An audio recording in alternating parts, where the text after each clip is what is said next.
네, 2부 시작하겠습니다. 자, 제가 일요일 방송 원고를 토요일 날 미리 준비하는데요. 토요일 날 일요일 원고를 준비하고 월요일 방송 자료도 좀 미리 살짝 준비합니다. 금요일 날 나오는 증권사 보고서들을 보면서 다음 주에 일정 같은 것들을 좀 미리 체크하는데요. 증권사들은 다음 주에 일본에 좀 관심을 많이 두고 있는 것 같습니다. 자, 미쓰리는 뭐 일본도 일본이지만 당장 22일 영국의 보수당 당대표가 결정이 되고, 그죠? 그러면 영국의 브렉시트 문제를 우리는 항상, 생각해 봐야 된다라는 이야기를 해드리고 있습니다. 영국은요, 지금 이제 22일 날 영국의 보수당 당대표이자 총리가 결정이 될 거고요. 그러면 영국 총리는 유럽연합으로 달려가서 재협상하자고 할 거고, 그죠? 거기에 대한 어떤 우려감도 있고요. 또 하나 두 번째 뭐냐면 영국 내에서 지난번 지방선거를 통해서 입심이 커진 이 야당들이 아마 영국 보수당 당대표를 쥐잡듯이 잡을 겁니다. 자, 이미 유럽연합은요, 지금 현재 융커 위원장이든 아니면 11월 1일 날 공식 출범하는 우르줄라 폰데어라이엔 독일 국방장관이든 10월 31일로 예정되어 있는 영국의 브렉시트 기한을 연기해 줄 수 있다라고 얘기하고 있습니다. 자, 그런데 그 연기는 재협상이 아니라 니네 국내적인 정치 상황이 엉망진창이니까 니네가 좀 정리해. 그 시간을, 정리할 시간을 좀 줄게. 그런 배려의 시간이지. 그래, 우리 다시 협상하자. 여기에 대한 시간은 아니라는 겁니다. 아직까지요. 지금 16만 명의 보수당원들을 대상으로 이제 우편 투표가 진행이 됐고, 아마 지금 열심히 막 개표 중이겠죠? 자, 그러면 영국은 아직까지 보수당 당대표가 결정되지 않았고, 총리가 결정되지 않았는데, 주말에 나온 기사는 유럽연합이 먼저 선수를 치는 기사가 나왔습니다. 유럽연합이 차기 영국 총리에게 오는 10월 31일로 예정되어 있는 브렉시트 시한 연기를 좀 제한할 그거를 준비하고 있다라고 영국 일간지 가디언이 보도했습니다. 왜 그랬을까요? 유럽연합에서 가만히 있다가 영국의 총리가 이제 결정되고 그러면 영국 총리가 막 재협상하자고 달려들고 막 그러면은 그때 가서 아야 찡찡거리지 마 연기해 줄게 하면 될 텐데 아직까지 누가 될지도 모르는 상태에서 이미 지금 어찌 보면 유럽연합이 선빵을 날린 거거든요. 유럽연합의 입장은 이거죠. 먼저 선수를 쳐서 우리가 기한은 연장해 줄 수 있는데 재협상은 안 돼.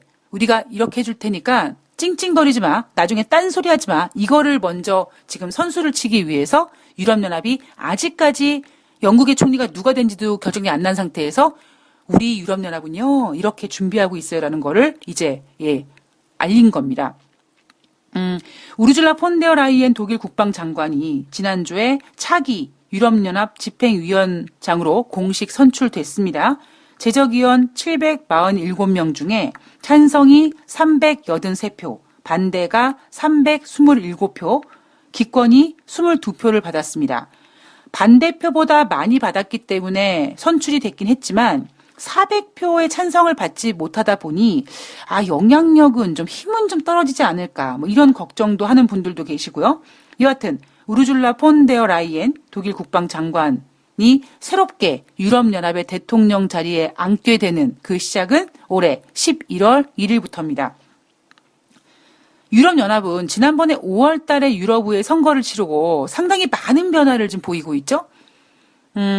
라가르드 IMF 총재가 드라기 총재의 바통을 이어받게 되고, 자, 그렇다면 새로운 IMF 총재는 누가 될 것인가? 거기에 관련돼서 지난 17일부터 18일까지 G7 재무장관 회담이 열렸습니다.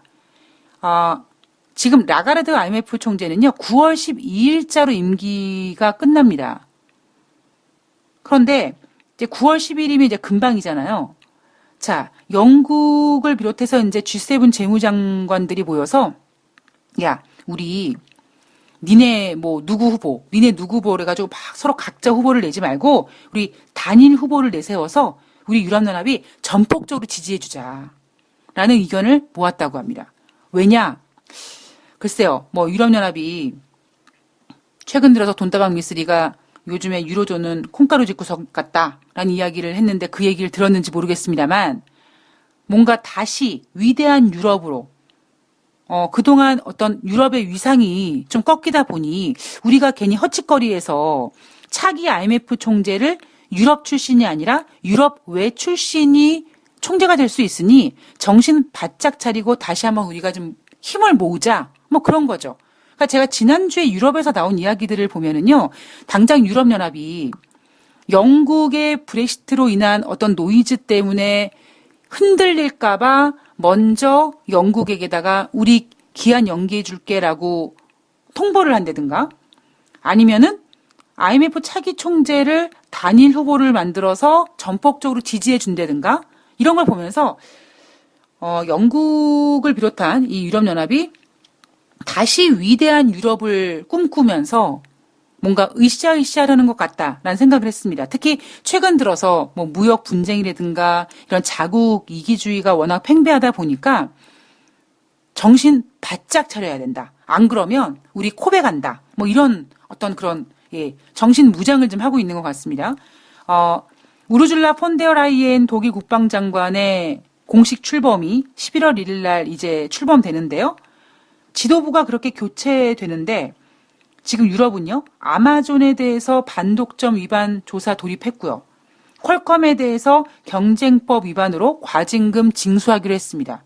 아니 11월 달에 막 지도부가 막 바뀌는데 뭐 굳이 지금 와서 새로운 거를 부과하고 그러진 않잖아요. 그러니까 새로운 뭔가 정부가 출범하고 뭐 그러면은 새롭게 뭔가 짜잔할 텐데 지금 조만간 유럽의 어떤 새로운 지도자 교체를 앞두고 지도부 교체를 앞두고 계속 이렇게 뭔가를 규제하고 압박하고 조사하고 합니다. 특히 실리콘밸리 저승사자가 새 유럽연합의 집행위원회 수석 부의장이 된다고 하죠. 자, 그리고 프랑스의 디지털세. 자, 영국도 준비하고 있고 영국은 2%, 프랑스는 3%, 프랑스는 법안을 통과했고요. 지난 G7 재무장관 회의에서도 국제적인 조치를 논의하자라고 제안했다고 합니다. 그리고 당연히 미국은 니네 이제 프랑스 뒤졌어 이렇게 보복을 예고하고 있고요. 자, 영국의 이제 보수당 당대표와 총리가 다음 주 초반에 나오는데요.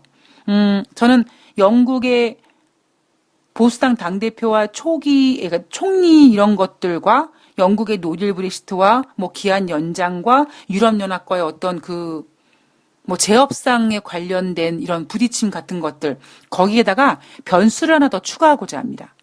그게 뭘까요? 바로 영국과 이란 간의 갈등이죠. 자, 영국과 이란 간의 갈등이 과연 앞으로 이 영국의 브렉시트 문제를 어떻게 변화시킬지.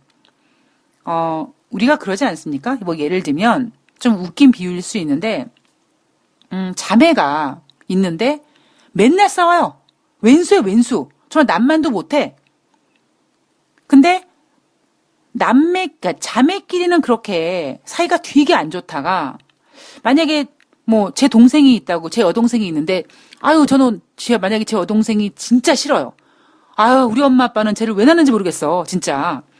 정말 싫어해. 막 혐오해. 같은 뱃속에서 나온 것 자체가 막 싫어. 그 정도로 사이가 안 좋은 자매 사이인데 만약에요. 제 여동생이 밖에 나가서 누구한테 두들겨 맞고 왔다. 그러면 제가 누구 편 들겠습니까? 내 여동생, 내가 미워하는 내 여동생이지만 내 여동생을 팬 그 상대는 나한테 뒤지는 거예요. 자, 그것처럼 우리는요. 서로 내분적으로 쿵쾅쿵쾅 하다가도 뭔가 다른 우리를 뭔가 해를 입힐 뭔가가 나타나면 단결하게 되지 않습니까? 그러니까 제가 조금 전에 영국의 브렉시트 문제가 이제 영국의 보수당 당대표가 선출되고 보수당 당대표는 영국의 대표인 총리가 되고 자 그런데 지난번 5월달 지방선거에서 보수당과 노동당이 참패하고 야당들이 힘이 커졌단 말이에요. 그럼 야당들은 재국민 투표하자라고 막 할 텐데 여기서 이란과의 갈등이 부각된다면 영국은 우리가 뭐 그런 얘기 있지 않습니까? 뭐 전쟁의 북소리가 나면 법은 침묵한다 뭐 그런 얘기가 있는데 영국은 지네들끼리 막 쿵당쿵당 뭐 보수당과 노동당, 보수당과 야당, 뭐 야당과 노동당 막 쿵당쿵당 하다가 만약에 이란과 문제가 격화되면 아마 지네들끼리 똘똘 뭉칠 겁니다. 그래서 저는 영국의 브렉시트 문제에 있어서 이란과의 갈등이 새로운 변수가 될 수 있다라는 거를 하나 더 추가하고 그 다음에 또 시나리오를 계속 보도록 하겠습니다. 자, 이란 문제로 넘어가면은요. 자, 지난주에 트럼프 대통령이 이란은 우리와 대화하고 싶어 한다. 그동안 많이 진전됐다. 자, 트럼프 대통령 이게 뭔 발언이야? 진전이 도대체 뭐 어떻게 진전됐는데? 라고는 말하지 않았지만 왜 저런 얘기했을까? 트럼프 대통령이 이러한 발언 의도에 대해서 지난번에 북한과도 막 관계가 안 좋은 것처럼 했다가 판문점에서 극적으로 친한 척 만난 것처럼 이란과도 이렇게 긴장감을 유지하면서 아마 물밑으로 대화를 시도하고 있는 걸 거야. 아니야. 이란을 흔들려고 하는 걸 거야. 여러 가지 이야기가 나오고 있습니다. 미쓰리 생각은 뭡니까? 노벨 평화상 받으려고. 계속 대화를 시도하는. 우리 대화로 풀자. 얼마나 이게 좋은 얘기입니까? 그죠? 한 번만 만나봐. 우리 대화로 풀자. 뭐, 이런 거. 평화 대통령이라는 이미지를 좀 부각하고 싶어서 어떤 진전을 이뤘는지 모르나. 그리고 그 뒤에 나오는 이야기는 계속 긴장감을 유지할 수 있는 이야기들이 많이 나오고 있지만 트럼프 대통령이 입으로는 평화를 추구하는 발언들이 나왔습니다. 자, 2주 안에 호르무즈 호위 연합체 구성 계획이 지금 진행되고 있습니다. 지난 19일 미국 국무부와 국방부는 호르무즈 해협을 통해서 원유, 석유 제품을 거래하는 관련국의 미국 주재 대사들을 모아서 해안안보 계획을 설명했습니다. 이거 뭐예요? 설명한 게 아니라 우리 이거 할 거거든? 니네 가입해야 돼? 뭐 이거 한 거죠. 자, 미국이 이란의 드론을 격추했다고 주장했고요. 자, 이란 입장을 보면 두바이를 출발해서 아랍에미리트 서안을 거쳐 동안으로 이동 중인 파나마 선적 유조선 리아오를 억류했습니다. 자, 이게 참 재밌었던 게 뭐냐면 구조 신호를 보내서 구조를 해서 이란 영해에다가 갖다 놓고 봤더니 아니 이것들이 해상 환적 수법으로 밀수를 벌맸네. 법률에 따라서 법을 어겼으니 억류 중이네 라고 얘기했습니다. 그래서 외국 유조선 한 척이랑 선원 12명을 법원의 명령에 따라 억류 중이라고 인정했습니다. 반대쪽에서는 그러죠. 개풀 뜯어먹는 소라고 앉아있네. 야, 그 리아오가 구조 신호를 보낸 적이 없어. 뭔 소리야? 니네가 그거 억류하려고 계속 그렇게 꼬리부터 이렇게 쫓아와가지고 그렇게 한 거 아니야. 자, 갈등이 이어지고 있습니다. 그리고 호르무즈 해협에서 영국 유조선 스테나 임페로호 나포에서 억류했습니다. 자, 마찬가지로 이란은 뭐라고 합니까? 국제해양법 위반했기 때문에. 자, 이란은요, 혹시 생길 수 있는 어떤 그 무력 전쟁으로 인해서 그 자기네들이 나중에라도 우리가 어떤 무슨 테러를 저지른 게 아니라 법령에 의해서 뭐 법원의 명령에 따라 즉 뭐예요? 법대로 한 거야 라는 거를 계속 어필하고 있습니다. 이거 나중에 이란이 어떤 문제 생기면 빠져나갈 구멍 만들고 있는 거거든요. 자, 연합군 조성에 대해서 영국과 네덜란드 다국적 해군 형성 수용했습니다. 뭐 영국은 수용하고 나발이고 없이 그냥 영국은 이미 지금 최전선에 가 있어요. 제가 조금 전에 이란과 영국의 이 갈등이 어쩌면 영국의 브렉시트 문제를 또 다른 양상으로 바꾸게 할 수도 있을 거다. 그런 말씀도 드렸습니다. 자, 미국 국방부는 현재 한국과 중국, 일본 등 그리고 주요 유럽국 설득 중에 있고요. 일본은 쌍수 들고 환영할 거고 한국은 미국이 까라면 까는 거고 관건은 중국인데 글쎄요, 중국은 어떻게 할지 제가 시나리오를 말씀드렸습니다. 자, 그리고 프랑스와 스페인은 거부했습니다. 스페인의 마크롱 대통령이요. 미국에다가 디지털세를 부과하고 뭐 그러면서 조금 그 어린 나이에 트럼프한테 조금 개기는 모습이 최근 좀 나타나고 있는 것 같습니다. 자, 중국 경제로 넘어가 보도록 하겠습니다. 지난주에 중국으로부터 나온 이야기들은요. 우선 2분기 중국의 GDP 증가율 6.2% 기록했다. 시장 예상치에 부합했다. 그리고 6월달 산업생산 전년 동기 대비 6.3% 증가했다.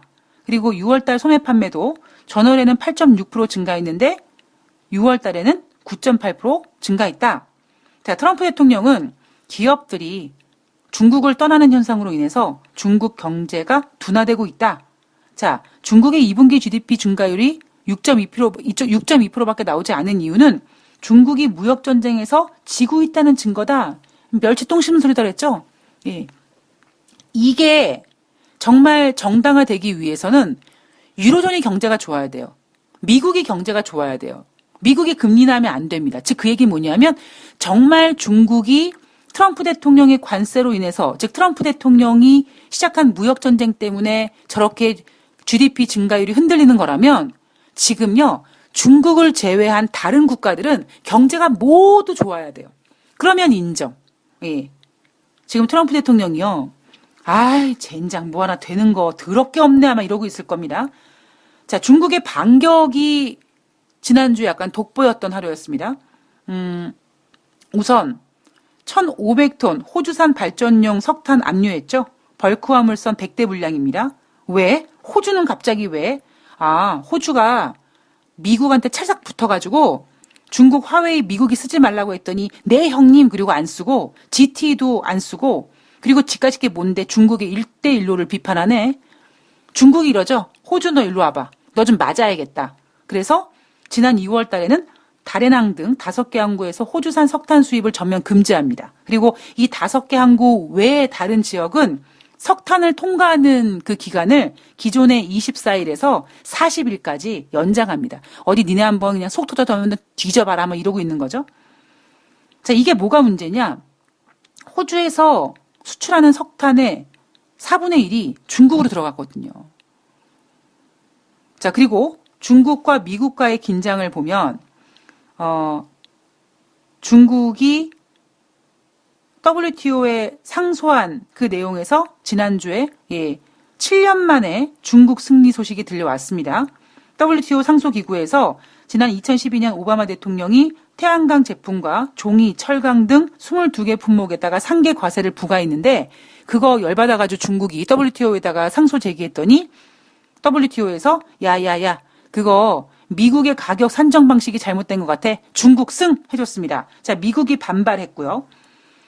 그리고 이 지금 무역 분쟁에 있어서는 미국 입장에서는 화웨이를 어디까지 풀어줄 것이냐 이게 문제고 중국 입장에서는 콩을 저거를 수입을 해줘 말해 이러고 있고요. 예.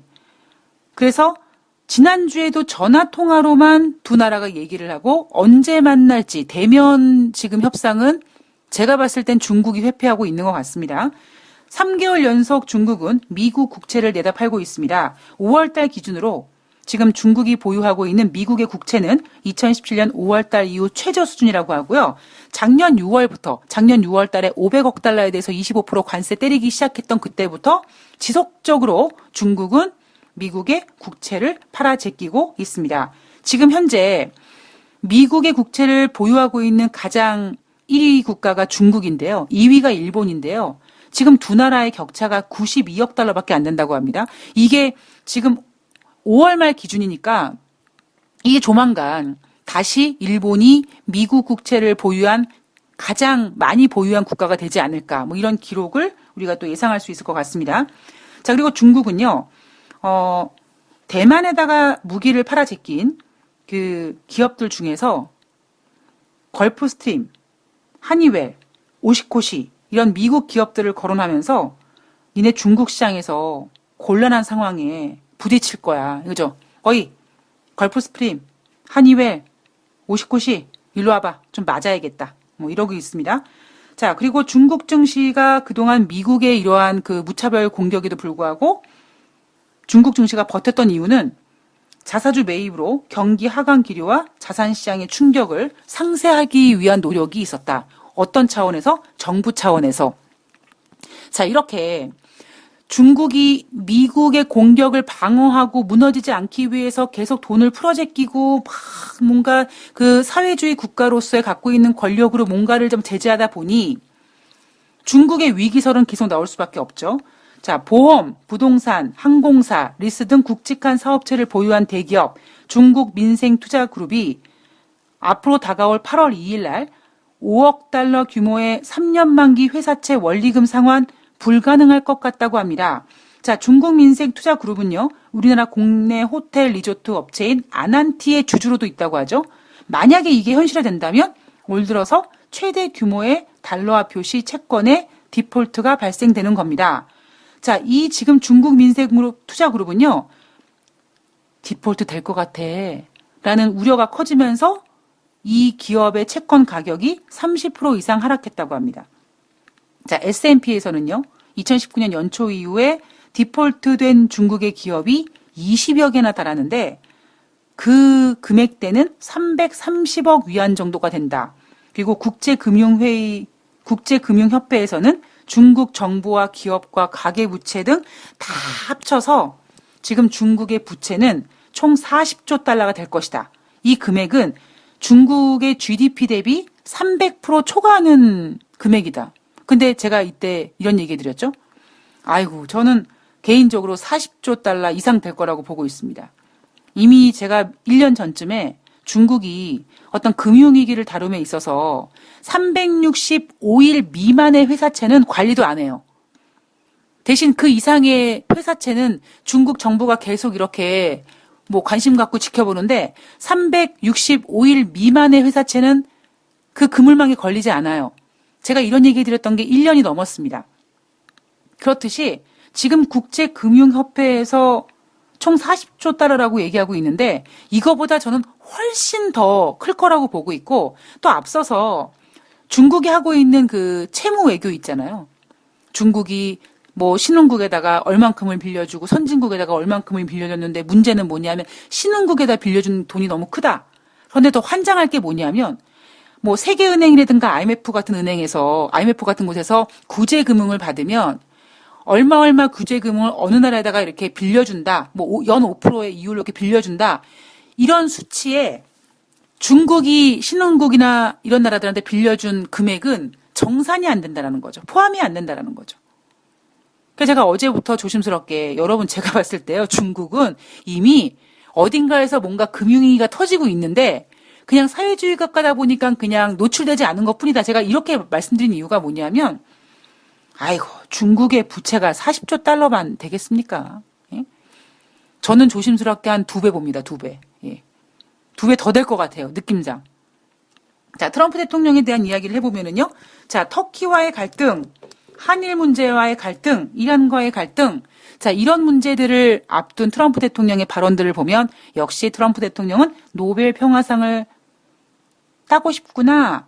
자, 터키와 갈등 같은 경우에는요. 터키에서 F-35 스텔스 전투기 인도하지 않겠다라는 미국의 그런 그 통보에 터키에서는 반발했습니다. 트럼프 대통령이 얘기한 건 아니에요. 관계자가 터키에다가 F-35 스텔스 전투기 인도하지 않겠다. 너 S-400 방공미사일 너 구입했지? 안 돼. 둘 다 가질 수 없어. 라고 했습니다. 자, 에르도안 대통령이 반발했는데 트럼프 대통령은 지금 터키를 그렇게 제재할 생각은 없어. 라고 얘기했고요. 자, 한일 갈등에 대해서는 문 대통령이 트럼프 대통령한테 SOS를 청했다. 라고 했지만 트럼프 대통령은 양측 모두 개입을 원한다면 응할 것이다. 응하겠죠. 예. 어떻게 해서든지 평화 대통령 이미지를 보여줘야 됩니다. 한국과 일본의 정치적 경제적 분쟁을 진화시키기 위해서 필요한 자원을 제공할 것이다. 라고 얘기했고요.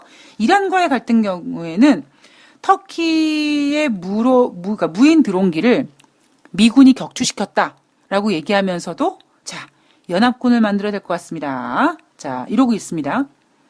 다시 말씀드리지만 연합군을 만들어서 영국을 앞세워서 연합군과 이란이 부딪히면 트럼프 대통령은 그 부딪힘에도 불구하고 노벨 평화상에서 자유로울 수 있습니다. 상당히 좋은 수를 썼어요. 자, 북한 간의 관계에서도 북한과의 관계가 상당히 진전을 이뤘다.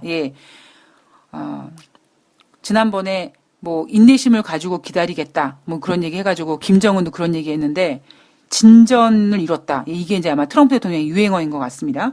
그리고 서두르지 않겠다라는 얘기 했고요. 자, 트럼프 대통령의 지지율을 좀 보면은요, 지난 7월 7일부터 7월 9일까지 800명의 등록 유권자를 대상으로 CNBC 방송과 월스트리트 저널이 여론조사를 했는데요. 조 바이든한테 9% 차이로 졌고요. 버니 샌더스한테 7% 차이로 졌고요. 엘리자베스 워런한테도 5% 차이로 졌고요. 그 카멀라 해리스한테도 1% 차이로 졌습니다. 트럼프 대통령 모든 후보와 민주당의 모든 경선 후보들과 대했을 때 참패, 완패. 자, 뭔 소리야. 아직 470일 정도나 남았어. 어떻게 될지 몰라. 라고 하지만 여유는 있지만 지난번에 오바마 대통령 재선할 때부터는 좀 상태가 안 좋은 것 같아. 라고 합니다. 와, 트럼프 대통령 이 얘기 얼마나 싫을까요?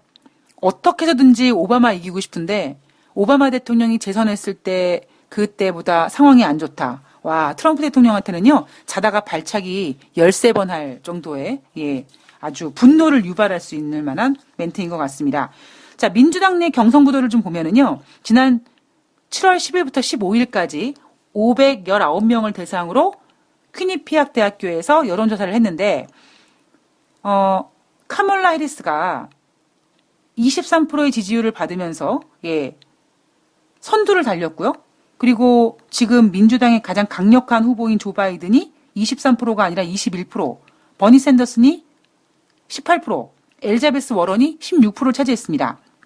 자, 지난번에 트럼프 대통령이 인종차별 발언도 있다 보니 인도계 흑인 여성 후보인 이 카멀라 해리스가 첫 번째 TV 토론도 좀 잘했고요. 그때 이후로 상당한 지금 지지율이 올라가고 있는데 저는 여러분들께서 야 미쓰리 네가 그랬잖아. 뭐 조 바이든 안 될 거라며. 그러면은 뭐 카멀라 해리스가 될 거니? 라고 물어보신다면 아직 모르죠. 아직 모르는데 조 바이든은 안 될 것 같아요. 그 생각을 갖고 있습니다. 조 바이든도 안 되고 트럼프 대통령도 재선에 안 되고. 자, 세 번째 탄핵에 대한 이야기를 좀 해보자면요. 지난주에 민주당 하원의 트럼프 탄핵안이 부결됐습니다. 찬성 95표, 민주당 의원의 40표가 찬성표를 던졌고요. 반대가 332표, 공화당 모두 반대했죠. 자, 낸시 펠로시의 노력의 결과 아니냐. 낸시 펠로시는 야, 임기 중에 탄핵시키지 말자. 어차피 상원 가면 안 될 거고 괜히 탄핵 시도해봤자 오히려 트럼프 대통령의 그 지지층만 직결시킬 수 있으니까 임기 끝나면 우리 그 은팔찌 채워가지고 공동 호텔로 보내자. 뭐 그런 계획을 세우고 있는 거죠. 자, 트럼프 대통령은 그 탄핵안이 부결되자 방금 탄핵에 반대하는 압도적인 표를 받았다. 그것으로 끝났다라고 했지만 끝날 때까지 끝난 게 아니다라고 얘기했습니다. 자, 재선을 위해서 트럼프 대통령이 지금 무슨 짓을 하고 있느냐? 달러 약세를 유도하고 있습니다. IMF 연례 통화가치 재정 평가 보고서를 보면 위안화와 유로와 엔화는 경제 펀더멘탈에 부합하는 수준이다. 자, 그런데 위안화는 정부 정책의 불확실성이 높아진 데 따라서 IMF에서 이렇게 정하는 가이드라인에서는 벗어난 것 같다. 왠지 느낌에 중국 정부가 인위적으로 위안화를 뭔가 이렇게 조작하고 있는 느낌이 든다. 이거겠죠? 그리고 미국 같은 경우에는 단기 경제 펀더멘탈을 근거로 지금 현재 달러가 6에서 12% 고평가되어 있다. 자, 이 보고서가 트럼프 대통령의 어떤 그 달러 약세 정책에 힘을 실어주는 게 아니냐. 자, 그렇다면 트럼프 대통령이 달러 약세를 위해 꺼낼 수 있는 카드가 무엇이 있겠냐? 1995년에 도입한 강달러 정책을 포기할 수도 있다. 만약에 이거 포기하는 것 자체만으로도 달러 가치가 지금보다 10% 하락할 가능성이 있고, 그리고 달러를 아예 환율 시장에다가 팔아버리는 방법. 그러나 어쨌든 강달러 정책을 포기하던 환율 시장에다가 달러를 팔던 행동하기 전에 말만 하면 일단은 달러는 떨어질 것이다. 이런 것들이 전문가들의 의견이죠. 스티븐 머누신 재무장관이 이 부분에 있어서 조금 조심하는 발언도 했습니다. 자, 그러나 달러 같은 경우는요, 지금 현재 이 트럼프 대통령의 달러 약세를 원하는 그 정책들 때문에, 상당히 달러 쪽에 지금 어떤 이야기가 나올지, 긴장하고 있는 것 같습니다. 그리고 금리 압박하고 있죠. 중국의 시추석은 사실상 중국 중앙은행 총재다. 중국 금리는 시추석이 원하는 대로 정해진다. 제가 이랬죠. 트럼프 대통령한테. 안 입고 오면 미국도 사회주의 국가 해라. 라고 얘기했습니다. 자, 중국 압박하고 있습니다. 필요하면 중국산 제품 추가 3,250억 달러치 관세 부과 가능하다. 못합니다. 3,250억 달러 관세 부과하는 순간 자기의 재선이 날아갈 거기 때문에 단지 이런 발언은 뭐냐면 중국을 압박하는 게 아니라 중국한테 떼쓰는 거죠. 아이, 콩 사줘, 콩. 이거 하고 있는 거고요. 대중관세를 통해 미국이 돈을 번다라고 트럼프 대통령은 주장하고 있지만 중국으로부터 받은 관세 수입은 208억 달러. 그런데 중국의 보복 관세로 인해서 미국에 피해받는 기업들을 위해서 구제 자금을 대주는 금액은 280억 달러. 즉 도대체 뭔 장사를 이따위로 하냐? 이렇게 생각할 수 있는 거죠. 자, 마지막으로 금리 인하에 대해서 연준 위원들의 발언을 보면은요. 제롬 파월 연준 위원은 연준 목표치 2.0%를 하회하는 인플레이션 우려가 커졌다. 자, 무역 마찰을 중심으로 지구촌 경제가 불확실성하고 있다. 지난주 상원과 하원 증언에 이어서 이러한 발언들은 금리 인하 거의 확인 사살시켜 준 겁니다. 그리고 댈러스 연방은행 총재는 이번 달 연준 회의에서 금리 인하 지지하겠다. 자, 예방적 금리 인하지만 7월을 시작으로 9월 달, 12월 달 세 차례 금리 인하 가능하다고 얘기했고요.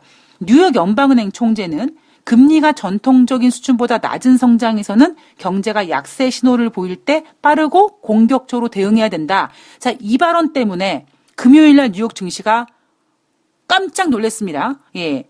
시장은 50bp 인하 가능하다라고까지 평가가 됐고요. 그러자 뉴욕 연방은행 총재가 머리를 긁적이며 대변인을 통해서 그런 거 아닌데요? 아니 7월달 통화정책에 대한 얘기를 한 게 아니라 그냥 뉴욕 연방은행 총재는요. 그냥 책에 나와 있는 얘기 20년간 학술적 연구 결과에 대해서 그 문맥에 나온 이야기를 해석한 것이다. 뉴욕 연방은행 총재가 당장 7월달에 50bp를 인하해야 된다고 얘기한 건 아니다라고 수습을 합니다. 예, 제가 뉴욕 연방은행 총재 팔랑귀라고 얘기했습니다. 자, 트럼프 대통령은 또 자기가 듣고 싶은 건 듣다 보니 뉴욕 연방은행 총재 발언, 즉 빠르고 공격적으로 대응해야 된다 이런 발언들을 그래 뉴욕 연방은행 총재가 작년에 연준이 너무 금리를 빨리 올렸다라고 얘기했는데 맞아 나 그거 동감해 이렇게 또 지가 또 보고 싶은 것만 보게 됩니다. 자, 클라리다 연준 부의장 같은 경우도 드라마틱한 금리 인하를 하기 위해서 상황이 나빠질 때까지 기다릴 필요는 없다라고 했습니다. 자, 클라리다 연준 부의장도 얼마 전까지만 해도 미국 금리 인상할 필요도 없고 인하할 필요도 없거든 하면서 금리 인하를 완전 차단했던 사람인데 금방 이렇게 마치 김치 부친 게 뒤집듯이 또 드라마틱한 금리 인하를 요구했습니다. 세인트루이스 연방은행 총재, 자, 뼛속까지 비둘기파적인 이 사람은 25bp 인하하면 돼 라고 25bp 인하 지지했고요. 투표권이 없는 애틀란타 연방은행 총재는 낮은 금리 수준의 금리를 또 낮출 필요가 있나 라고 회의적인 태도를 보였습니다. 자, 이게 바로 연준 위원들의 이번 주 발언. 다음 주부터 연준 위원들은 블랙아웃, 즉 입에다가 지퍼를 답니다. 투자은행들의 의견들은요. 시티그룹 같은 경우에는 뉴욕 연방은행 총재라든가 클라리다 부의장 발언들을 통해서 7월 달에 FOMC에서 50bp를 인하할 것 같다.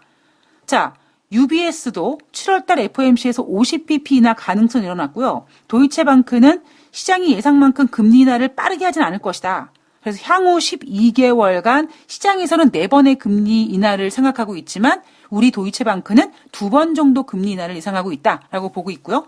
블랙락은 25bp씩 여러 번 금리를 인하할 거기 때문에 리스크 투자를 확대해라라고 얘기하고 있습니다.